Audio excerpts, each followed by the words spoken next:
Olá, pessoal. Memórias da Regina. Hoje, parte 2 do vídeo que a gente começou a falar semana passada. Luto, ou seja, morte. Porque lembrando, o luto tem várias etapas, o luto tem várias formas. Mas nesse instante a gente está falando sobre a morte mesmo. Semana passada eu falei sobre a perca do meu avô, sobre a morte do meu avô paterno.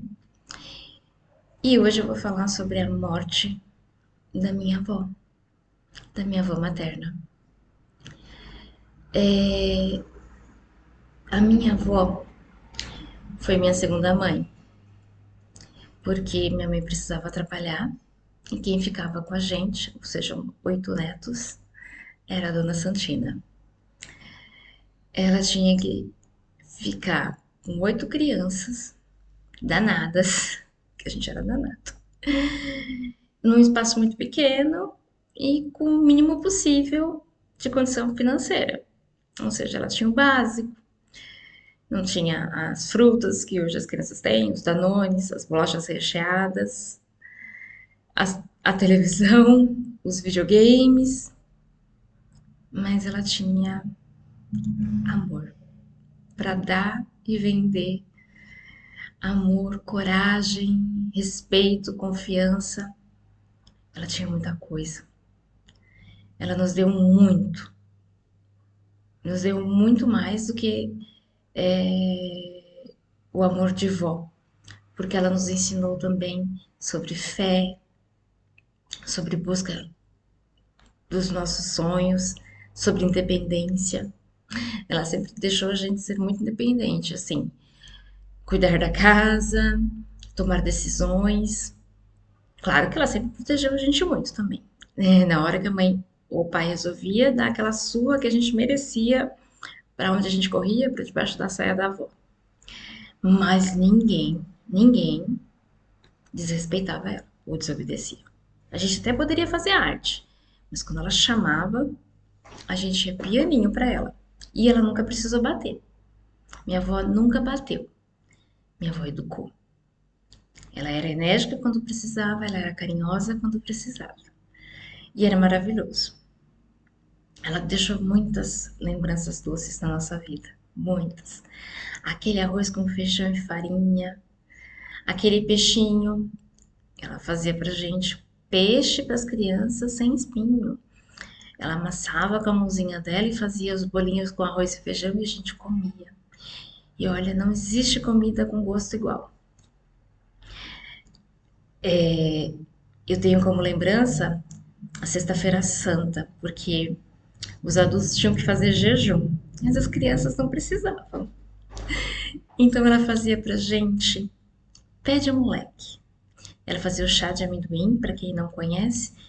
Ela pegava o amendoim, torrava, moía na máquina de moer e fervia com leite e açúcar. Nossa, tudo de bom. Era, a gente descascava um amendoim e comia dois. Era assim, 8 crianças e ela tendo o desespero de tentar conseguir que sobrevivesse alguns amendoins para fazer o doce e fazer o chá. Tem muitas outras histórias, mas só para vocês entenderem, ela é um doce da infância. Mesmo quando azedava um pouquinho esse doce, ou seja, quando a gente aprontava, ela sempre foi o doce da nossa infância. E a minha avó, ela adoeceu. Ela teve um primeiro AVC e ela teve um segundo AVC, se eu não me engano, aproximadamente 6 meses depois, alguns meses depois. O primeiro não ficou com muitas sequelas, o segundo ela ficou com sequelas graves, muito graves. Ela ficou com uma sonda para se alimentar, ela ficou com uma traqueostomia para poder respirar. Ela ficou nas fraldas, ela perdeu os movimentos de um lado do corpo e foi muito doído. Foram 3 meses bem sofridos. E eu lembro que muitas vezes, no finalzinho, eu dormia no sofá, eu encostava o sofá perto da cama dela, para que eu pudesse dormir segurando a mão dela. Porque se ela sentisse alguma coisa, eu ia acordar. Isso foram momentos muito difíceis. Momentos que muitas vezes eu achei que não ia aguentar. E certo dia ela passou mal e a gente teve que levá-la de volta para o hospital. Eu fiquei com ela no pronto-socorro e ela se alimentava pela sonda, eu não conseguia dar comida para ela, porque estava muito cheio. Ela precisava ser aspirada, porque ela estava com muita secreção e eu não achava nenhum lugar para isso. Até que um enfermeiro colocou na sala de emergência e tentou aspirar ela com uma sonda grossa, machucou. E para vocês entenderem, uma senhora de 78 anos, eu nunca tinha visto minha avó chorar, nem mesmo quando ela enterrou um neto.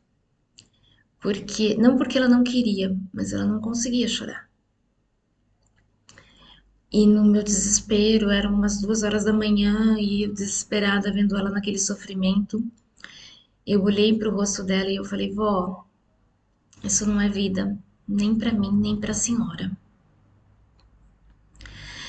E a gente tinha feito uma luvinha na mão dela, porque como ela estava com a sonda, às vezes ela puxava, né? Com a mão boa, ela tentava tirar a sonda. Então a gente fazia, colocava gás na mão e envolvia com uma faixa para ela não puxar. E ela foi até o meu rosto e ela secou o meu rosto com a mãozinha dela. E pela primeira vez eu vi minha avó chorar. Eu vi uma lágrima escorrer dos olhos dela. A médica chegou e falou: Olha, nós vamos fazer uma outra tomografia, mas supostamente ela teve um outro AVC e a gente não tem muito o que fazer. E aí eu perguntei pra ela se fosse a avó dela o que ela faria. E ela me disse: Eu levaria pra casa. Eu pedi pra ela preparar a alta, eu liguei pro meu tio e a gente foi embora pra casa. 2 dias depois ela veio a falecer. Eu sabia que ela ia falecer, eu sabia que a dor que a gente estava causando nela, segurando ela, era muito maior. A gente queria muito, a gente é egoísta, né? Por mais que esteja sofrendo, a gente quer do nosso lado. Nós montamos uma semi-UTI em casa, com torpedo de oxigênio, com aspirador, com enfermeiros, porque a gente queria ela com a gente.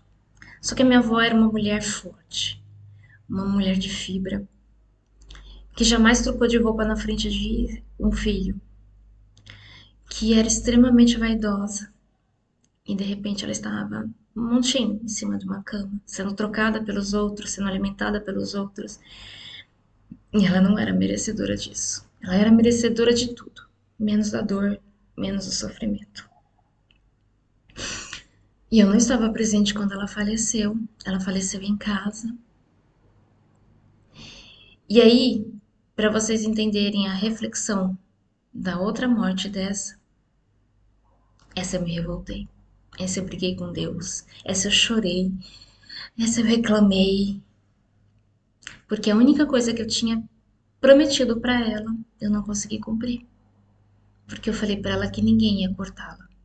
Ninguém ia mexer nela. E minha avó teve que ir para necropsia. Como ela morreu em casa e eu não encontrei ninguém que assinasse o atestado de óbito, ela teve que ir para necrópsia. E para mim foi o momento mais doloroso, o momento mais difícil, o momento mais impactante, onde eu não cumpri com a minha palavra. E essa dor eu carreguei por muito tempo. Essa tristeza eu carreguei por muito tempo. Essa revolta me machucou muito. Então foram 2 mortes de 2 pessoas maravilhosas na minha vida, 2 pessoas especiais na minha vida, 2 pessoas que fizeram parte da minha infância, da minha formação do que eu sou hoje, com características diferentes. Não porque eu fiquei feliz pelo que meu avô faleceu, mas eu fiquei em paz, porque eu sabia que ele tinha ido em paz e a minha avó não. E é isso que eu quero que vocês pensem. O que causou isso dentro de mim? O que impactou isso dentro de mim? E aí a gente discute semana que vem, tá bom? Que vocês tenham um domingo abençoado e que vocês possam analisar e pensar o que a morte pode significar na vida de cada um e a forma de perca, o que pode significar na vida de cada um. Um bom domingo e até a próxima semana.